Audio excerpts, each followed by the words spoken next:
In this video, we will see how we can download and install Golang in Windows 11 computer. First, we will open up a browser, and then in the URL bar, we will enter the website address as golang.org, and we will open up the website. And here we can straight away see the option to download. We will click on that. It will take us to download page, and here we can see the download options for different operating systems. Since I'm using the Windows 11, I'm going to click on this Microsoft Windows, and I will download the Golang for Windows.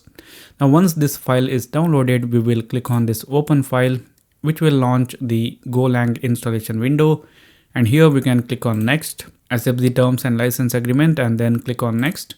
It will display the location where Golang is installed. We will not change anything. We will click on next, and then we will click on install. If it asks for the permission, then provide the permission. We just have to wait for this process to complete. Okay, now once the installation is complete, we will click on finish. Now the Golang has been installed in our computer. The next thing that we do is we will verify that.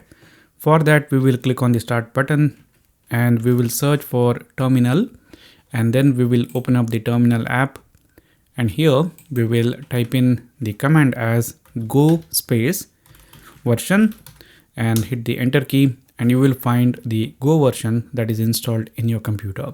If you get any error here, it means you have done some mistake. You have to solve that.